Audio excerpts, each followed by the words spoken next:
came up with talking to John Kennedy and saying, you know, if you go too far. We are told that the gunshot wound, a fatal wound inflicted on the President of the United States, entered at the base of the throat and came out at the base of the neck. It does somehow seem strange that the governor, who so strongly, we might even say bitterly, opposed some of the policies of President Kennedy, has elected to come to Washington. This is Captain Will Fritz of the Dallas Police Department. Chief of Detectives is a man who's known as perhaps one of the most astute crime investigators in the whole Southwest. Captain, where do you think your investigation stands now? Does it look good? Yes, it looked real good. I think we're in good shape. At 3:39 this afternoon, Eastern Time, in that presidential jet parked at Dallas Airport, Lyndon Baines Johnson became the 36th President of the United States. The oath administered by Federal Judge Hughes. There are occasional signs of continuing conflict between the civilian and military aspects in the Pentagon. Is this something that we should be concerned about? But is, I think, also a mark upon the respectability and the responsibility of some of our citizens.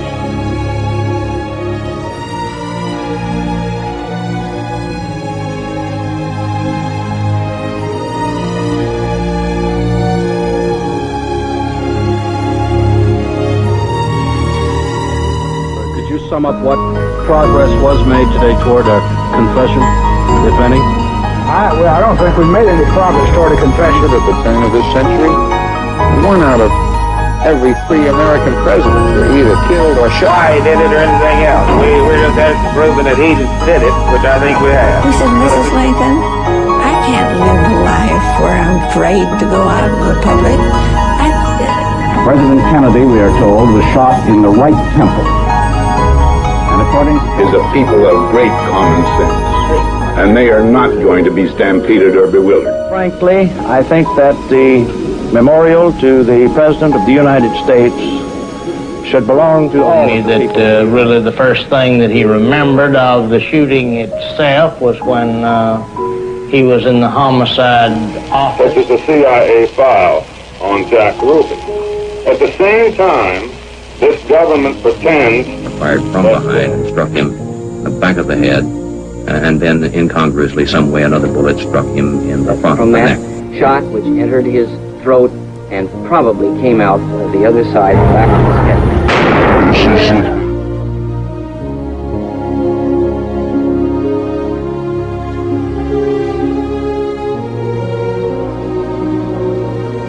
Well, there was a Dallas police officer running up the grassy knoll to the picket fence.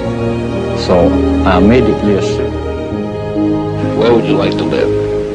Well, I suppose in Boston, because well, that's where he comes from and where he belongs. I suppose any other place he'd be sort of drifting. You want to be with him? Yeah. You're pretty much in love with him, aren't you? Oh, no.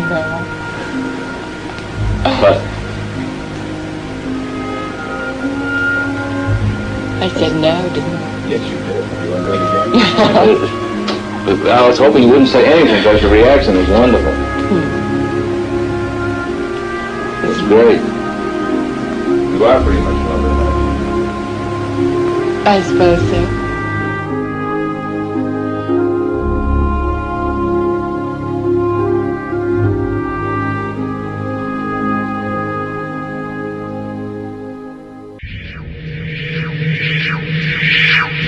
This is Jim Fetzer, your host on The Real Deal, and with Gary King as we continue the new JFK show today with more clips from Evidence of Revision, where we're going to discuss the reasons why JFK was killed, among other crucial considerations. Billy Mills said, "There's no doubt in my mind that he was shot because of the positions he has taken."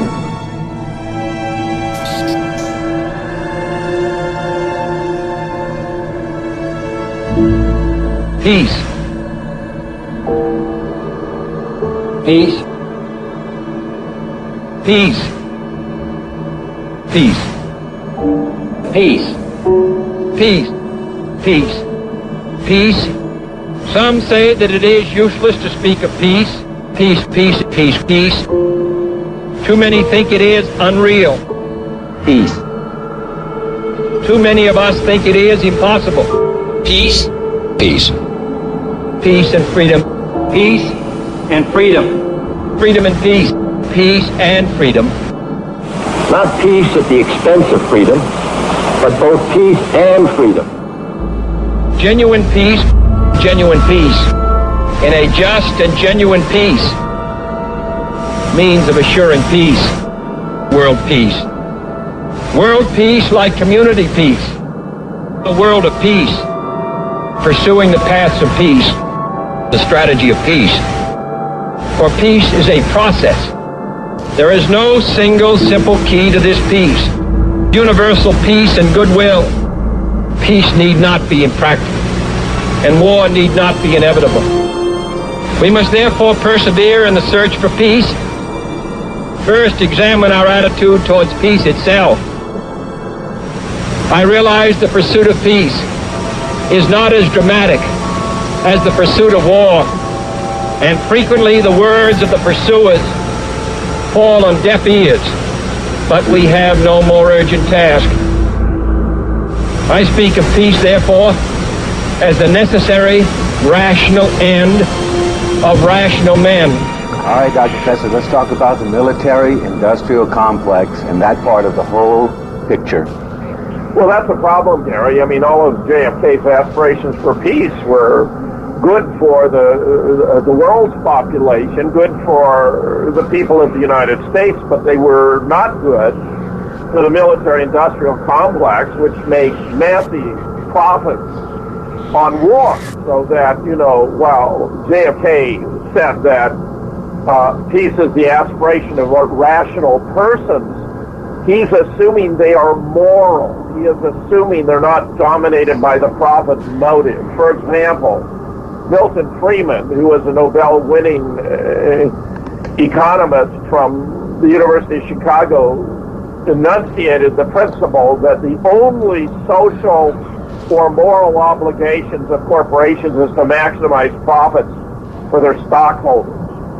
Now, if you embrace that principle, it has many ramifications for how businesses conduct their business, including minimizing pay and benefits for their workers, exploiting natural resources, not cleaning up pollution, evading taxes, moving your headquarters offshore, creating monopolies.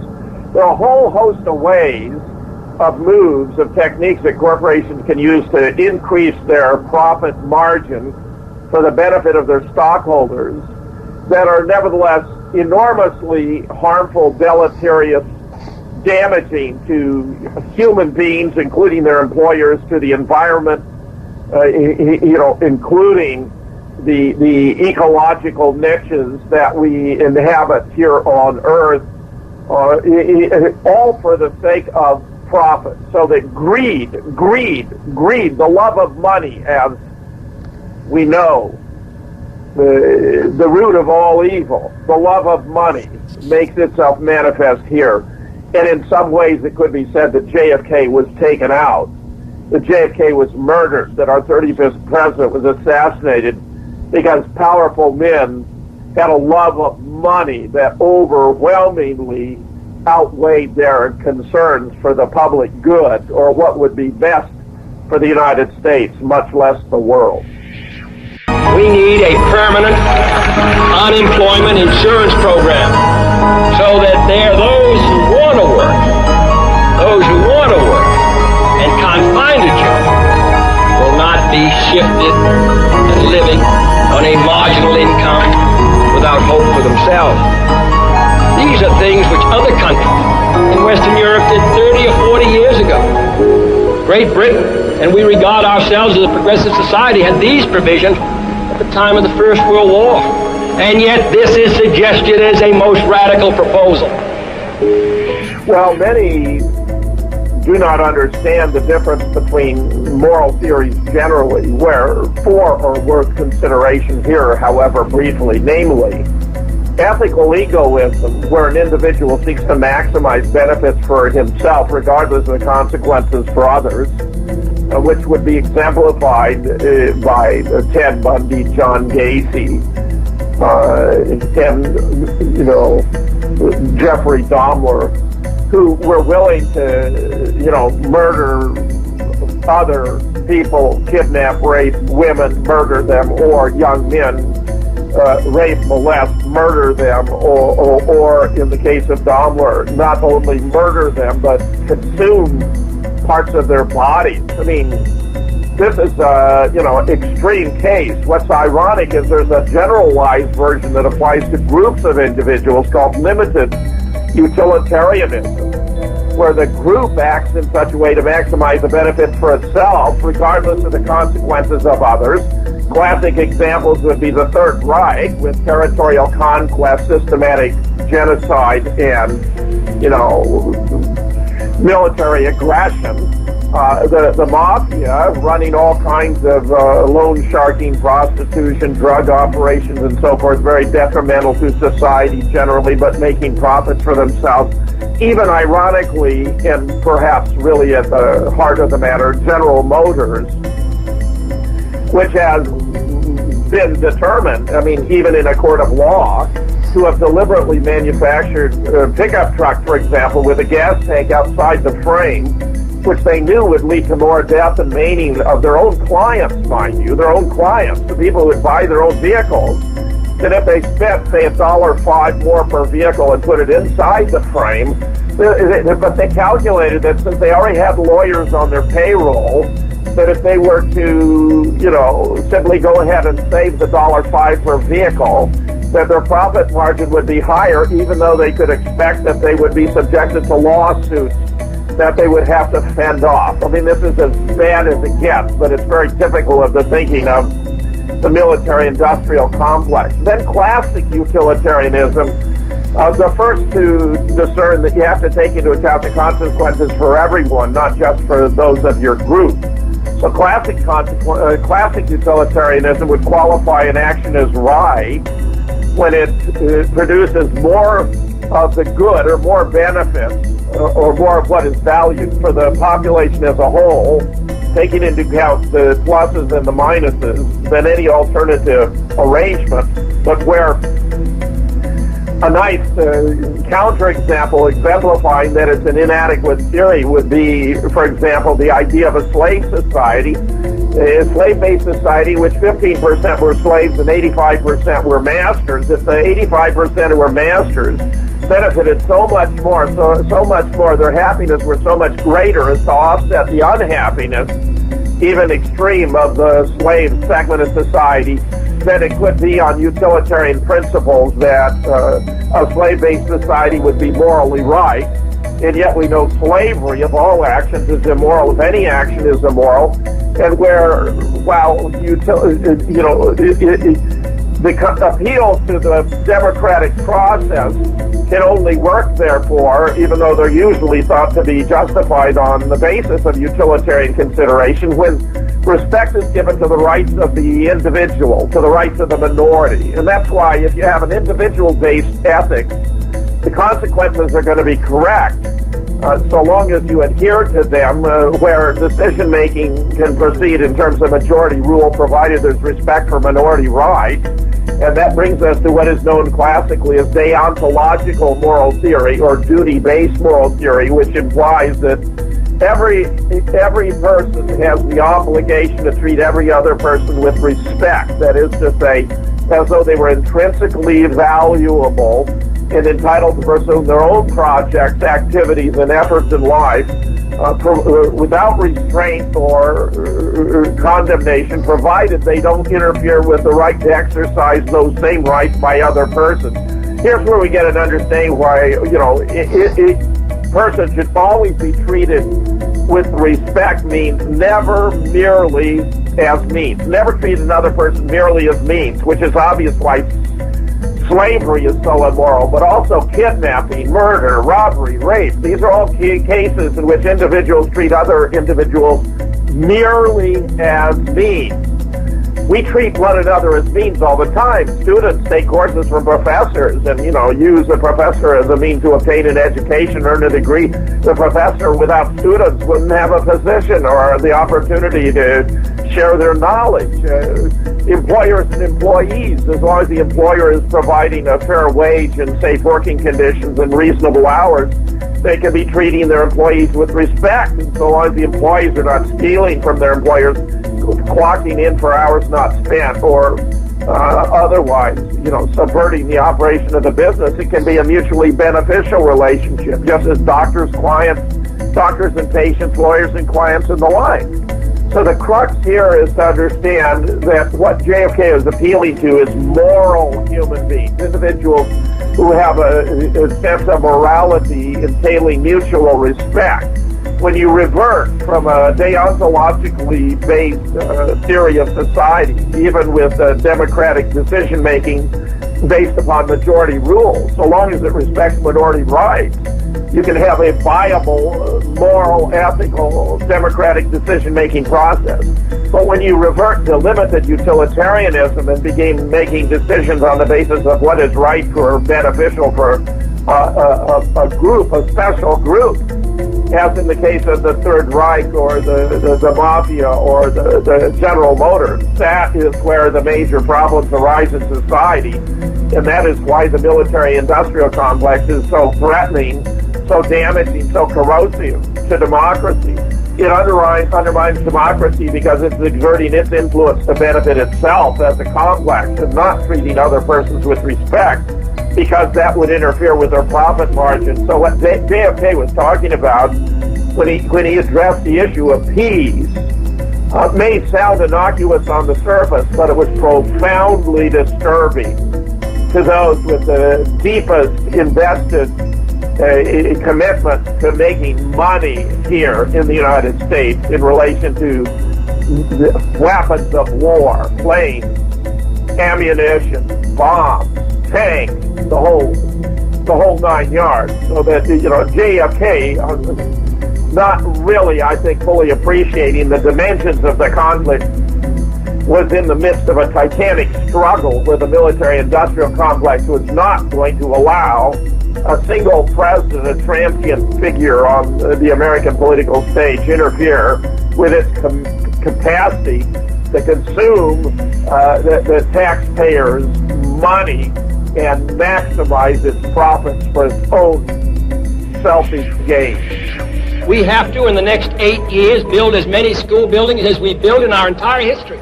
And yet, we have found it extremely difficult to secure support for this vital program.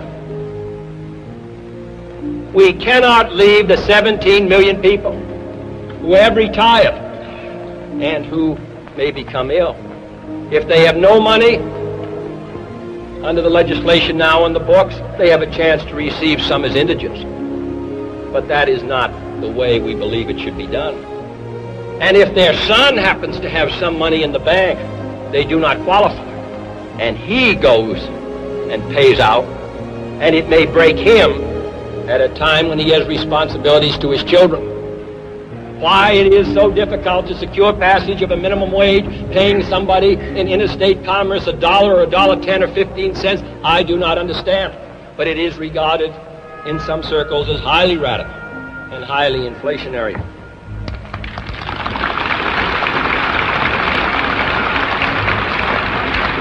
For the first time, unemployed men can retire at 62. For the first time. And I do not regard this as a particularly radical proposal. Dependent children can receive aid for the first time in our history without the wage earner deserting his family.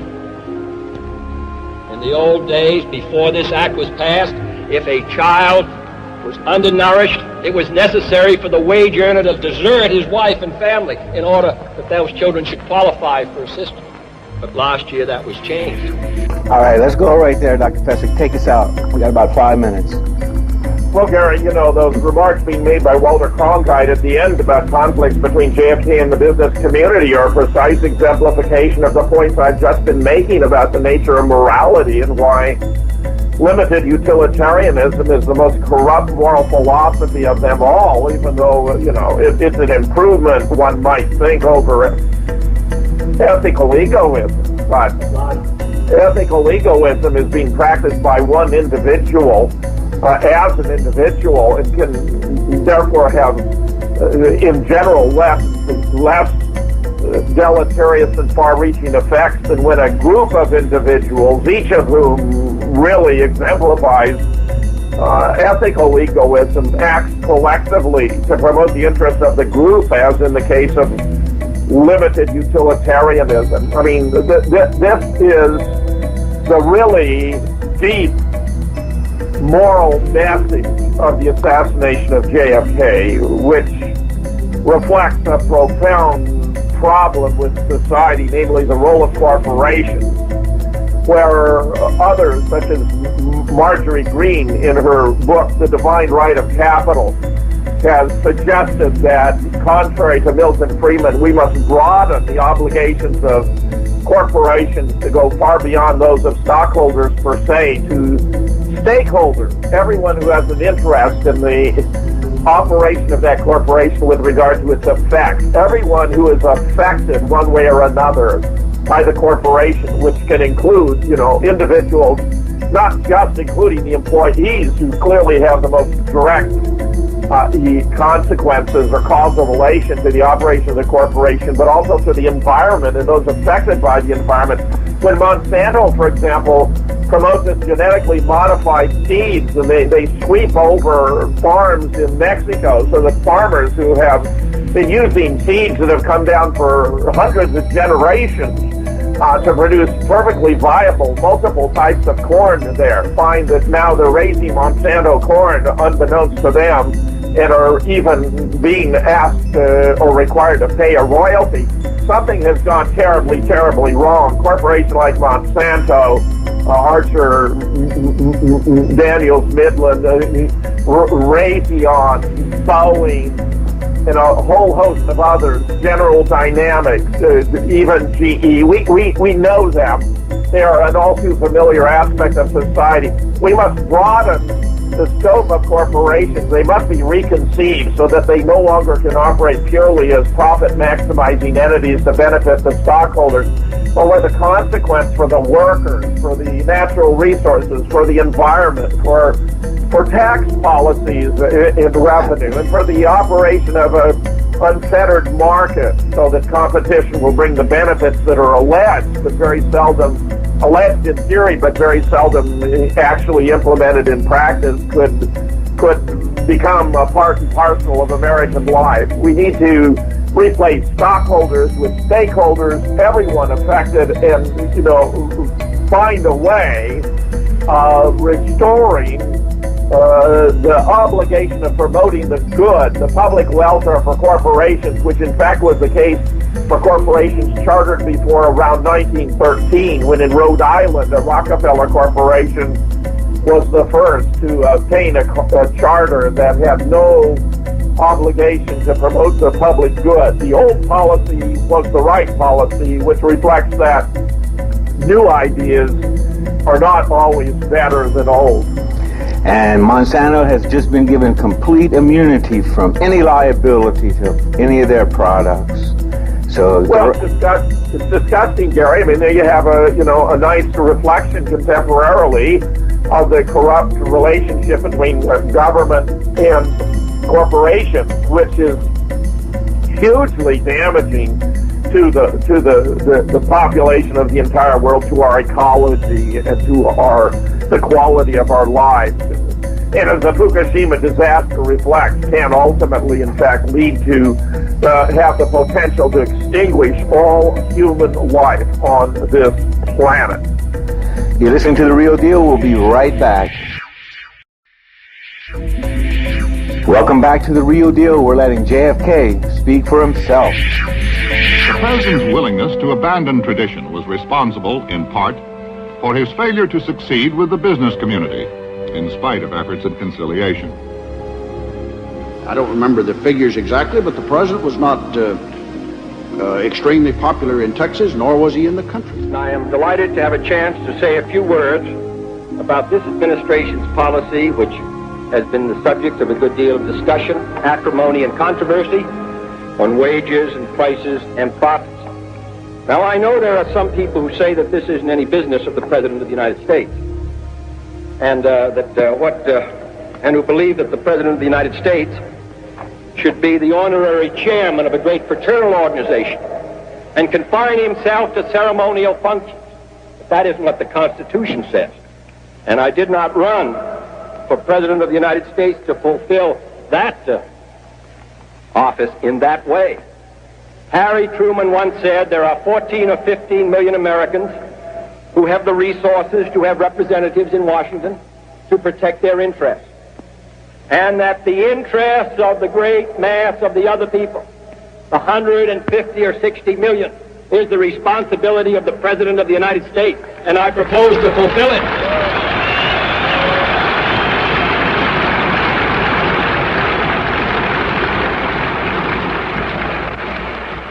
Then I believe it is the business of the President of the United States to concern himself with the general welfare and the public interest, and if the people feel that it is not, then they should secure the services of a new President of the United States. Well, I think this is a very forthright statement of JFK's opinion about the proper function of the President of the United States, which is not that of promoting special interests, but rather the public good and the general welfare, which is absolutely admirable, completely correct, but very uncharacteristic of American presidents. You certainly have not had a president since his own assassination who has had that kind of commitment, with the possible exception of Jimmy Carter, who I believe was a very good, decent, and sincere man and did his best struggling against, titanic forces, where he had even, sought to curtail the CIA, and where, he used Stansfield Turner to do a pruning, and they excised 1,500 agents from the CIA, who would, of course, ultimately later be brought back under George H.W. Bush. So that, Carter was doing what he could. We know William Casey entered into these improper agreements with Iran to not release the hostages in advance of the inauguration of Ronald Reagan, to secure Reagan's, keep Jimmy from having what they call an October surprise to win the election. But it's most unfortunate because he was a very good and decent man. The same, of course, cannot be said for Richard Nixon or for Gerald Ford or for George Herbert Walker Bush or for W. Bill Clinton is a mixed bag, but I'm becoming increasingly convinced that Clinton was, although superficially, far more charming, cordial, friendly, insofar as he was instrumental in the passage of NAFTA and the WTO, that he actually did irredeemable harm to the United States. And where, of course, eventually we are in the era of Barack Obama, who, from everything I have been able to discern, actually may have been a creature of the CIA, where his origins are shrouded in mystery, but I'm convinced he was in fact born in Kenya, that he had his citizenship in Indonesia, which he sought to conceal after he became president because he received scholarships and other forms of financial support that were only available to foreign students, and therefore strictly he was not actually eligible to run as president of the United States, and where, I'm sorry, but the continuation, what we have seen by and large has been a continuation of the Bush era policies, especially those of Bush and Cheney. He has not sought to repeal the Patriot Act. He signed the NDAA, the most recent version of which has included nullifying the Smith-Mundt Bill of 1948 that precluded the use of propaganda and disinformation on citizens of the United States, which had been in place in helping us to preserve some vague semblance of access to accurate information, which is no longer the case in the United States, alas, sad to say, with the exception of, the alternative media, shows like this and a handful of others. Mike Harris has a wonderful show on the Veterans Today show, and Stu Webb has a wonderful show, and a few others, but they are rare, few and far between. Jeff Rentz, I believe, does quite a lot of good as well. I would hasten to add him.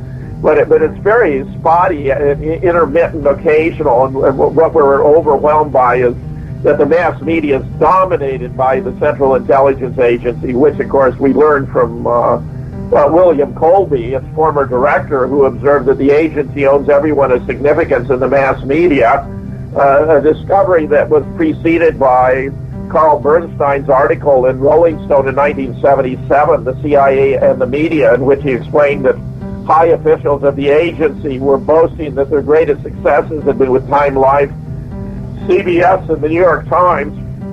The New York Times, sad to say, has become a conduit, a parrot of American propaganda. It's very sad to see a once great newspaper descend to that level.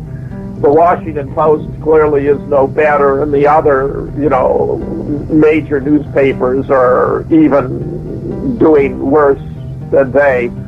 So, it's an uphill battle, a struggle where it's not obvious that the forces of good are going to prevail over the forces of evil.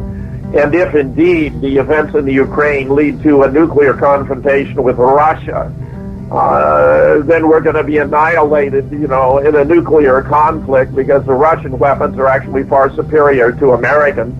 So we have that threat on the one hand, and then we have the increasingly dying Pacific Ocean because of the Fukushima disaster on the other, where Einstein himself observed that splitting the atom was a lot of trouble to go to boil water to make a cup of coffee. And I'm afraid the consequences of our greed once again are upon us, the desire to dominate other lands, to exploit their natural resources, which have driven virtually every war that mankind has undertaken, remain with us to this day, and where the United States has become the greatest aggressor nation in the world, something most certainly I never expected to ever see, much less to take place in my own lifetime.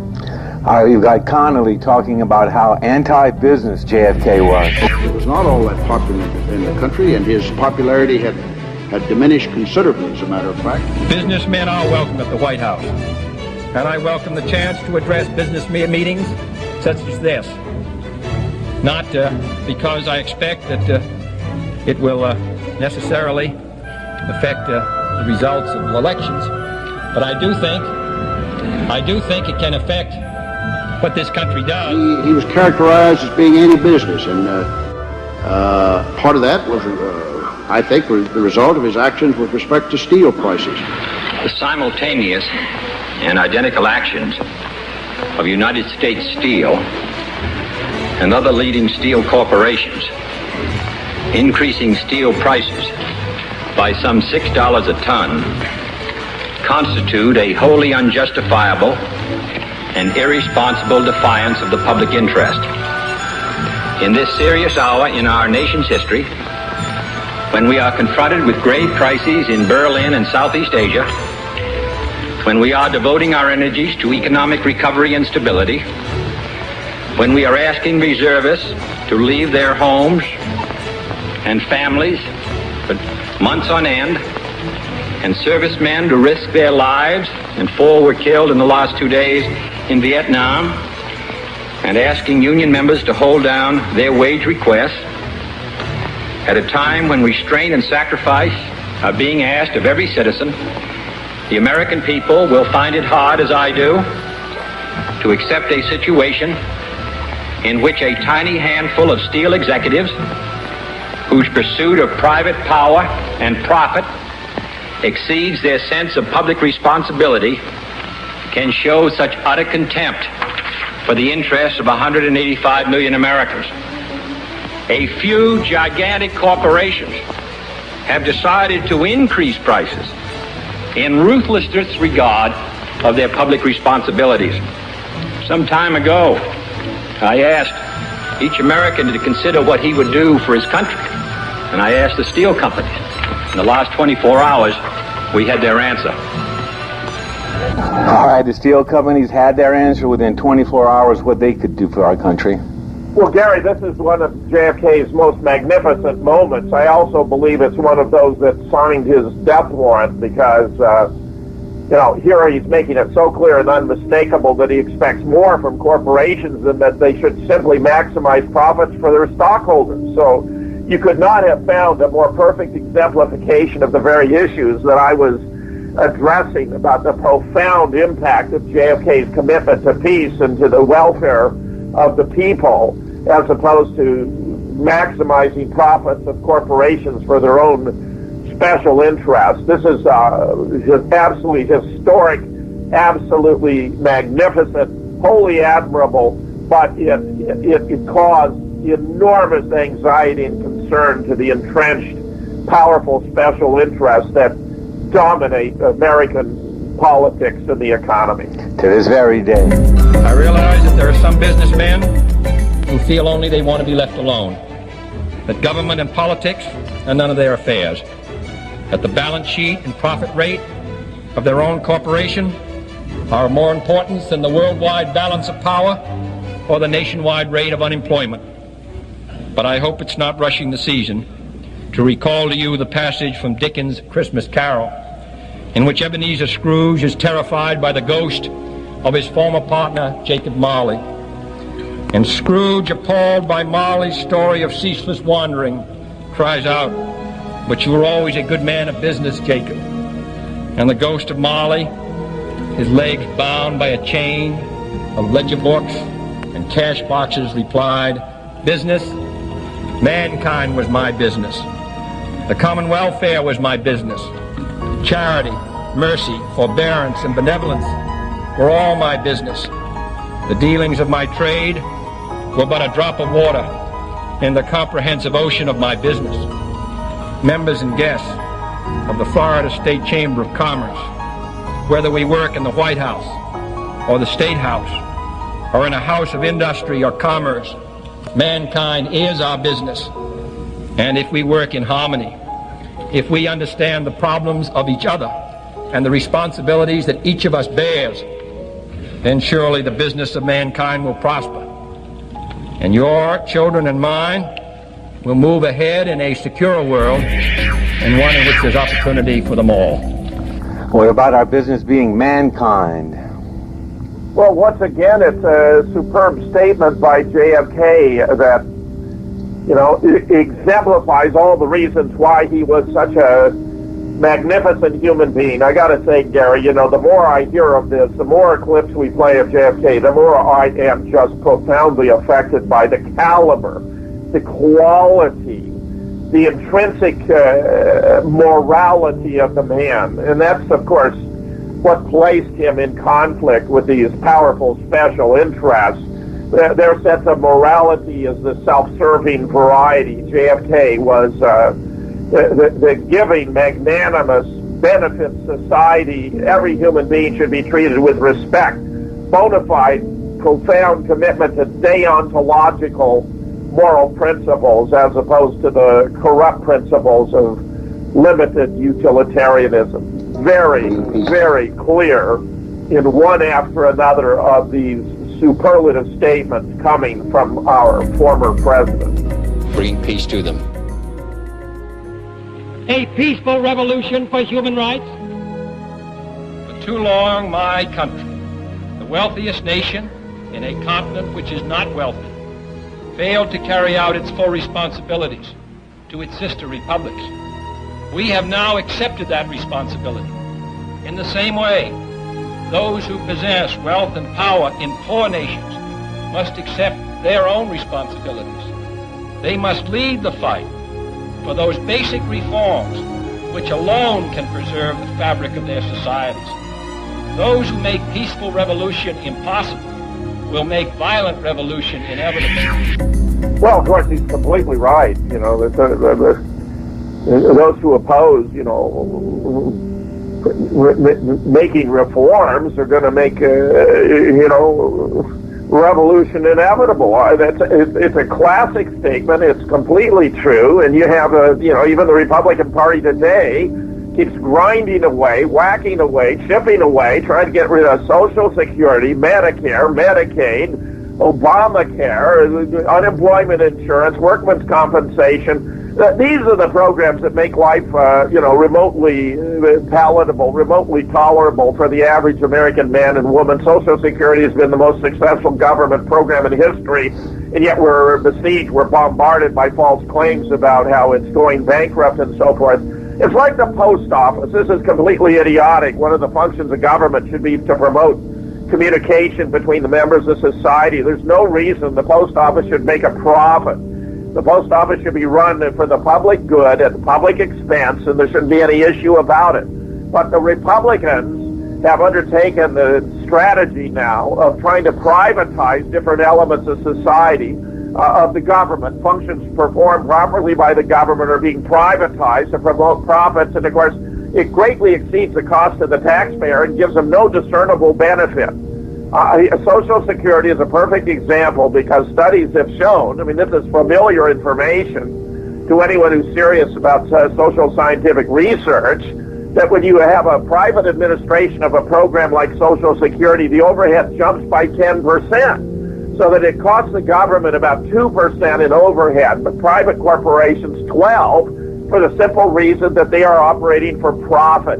The American people are played for gullible saps over and over and over again. The Republican Party pushes for privatization. We even are in the absurd situation that we have had in Iraq as many privatized armies as we have had American troops, which is outrageous, done solely for political consideration, because Bush and Cheney didn't want to admit that we had, the whole intervention entailed an overwhelmingly greater commitment than we were told in the beginning, and of course an overwhelmingly greater cost, so that at the point when we had, say, 500,000 troops there were another 500,000 of these mercenized armies like Blackwater.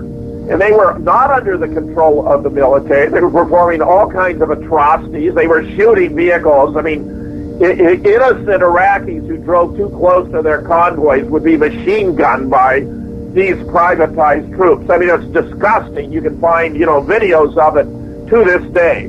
JFK would never have stood for that. The abolition of the draft by Richard Nixon was a calamitous decision.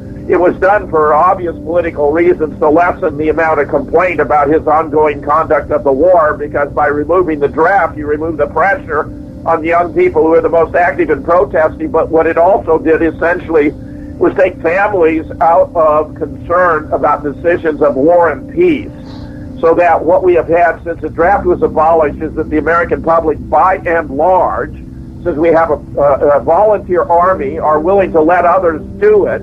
They know the harm or risk to their own sons or daughters isn't at stake, and therefore they have been careless and irresponsible in allowing Congress, which has abdicated to the executive, is making of these decisions about war and peace. It's outrageous. It's a corruption of the Constitution, and we have let it happen. It's a travesty. JFK represented the opposite. He represented an absolute integrity and dedication to the principles of the Constitution and the promotion of the general welfare. I cannot begin to tell you how many, forms of corruption we have in place today for which he would never have stood, including the use of electronic voting machines, which are coincidentally owned by companies with close ties to the GOP, which have been stealing election after election since the year 2000, or the extraordinary gerrymandering of districts, which needs to be abolished using the Iowa model of a panel of retired judges who draw districts that are fair, reasonable, proportional, in accordance with well-established geographical boundaries, much less getting, the mass of private funding out of federal elections. I think that the Citizens United and recent decisions about allowing, private corporations virtually unconstrained contribution to political contests is a catastrophe for American politics. Everyone, with a double-digit IQ or above is aware that money warps politics. If you can buy more time on radio, on television, in newspapers, and magazines, you can have a colossal effect and impact on the course of political decision-making, because most Americans get their news in sound bites. They aren't paying that much attention, and they shape their own decisions and beliefs on the basis of fragmentary, incomplete, and frequently, all too frequently, inaccurate information, especially coming from biased organizations such as the CIA, other propaganda outfits of the Pentagon, intel agencies, and of course, private enterprise. All right, we've lost our way, so let's see if this clip actually applies for today. Here at home, the future is equally revolutionary. The New Deal and the Fair Deal were bold measures for their generation. But now this is a new generation. This administration has failed to recognize that in these changing times, with a revolution of rising expectations sweeping the globe, the United States has lost its image as a new, strong, vital, revolutionary society. Wow, could that be applied to today?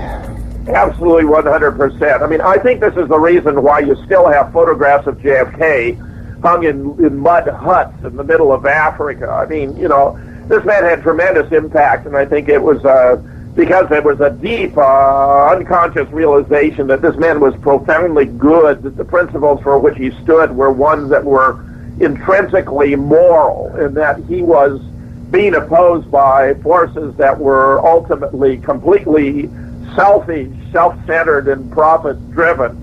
So that on the broader stage, we really had a titanic struggle taking place between the forces of good, exemplified in the highest degree by John Fitzgerald Kennedy, and the forces of evil. All right, Dr. Fetzer, take us out. We've got one more clip and about 2 minutes to comment on it. The long view shows us that the revolution of national independence is a fundamental fact of our era. This revolution will not be stopped. I believe in an America that is officially neither Catholic, Protestant, nor Jewish, where no public official either requests or accepts instructions on public policy from the Pope, the National Council of Churches, or any other ecclesiastical source. When no religious body seeks to impose its will, directly or indirectly, upon the general populace or the public acts of its officials.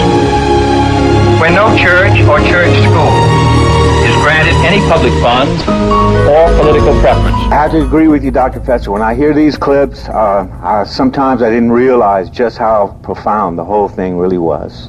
Well, you're absolutely right, and even recent cases like the Hobby Lobby show how far we have strayed. The JFK here was expressing a profound commitment to the First Amendment, freedom of religion, and so forth. Also explained how he would not be affected by, his own religion, but where the freedom of religion has been misconstrued now to imply that companies have the right to exercise their religious beliefs in opposition to those of their employees by precluding their access to forms of health care under a universally mandated health care program.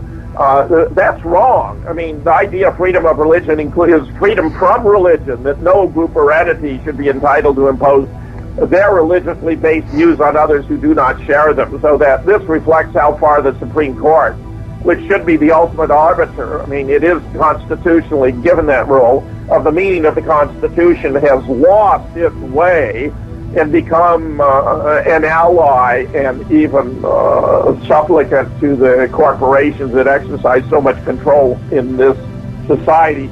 I have no doubt, in retrospect, that the most conservative wings, members of the court, including Aliyah and John Roberts, where Clarence Thomas was just an aberration, to try to neutralize that by having a black on the court to succeed the magnificent Thurgood Marshall, who liberals couldn't complain about because he was black, but who would be a complete cipher on the court and passively standing in support of conservative positions that benefit the Republican Party.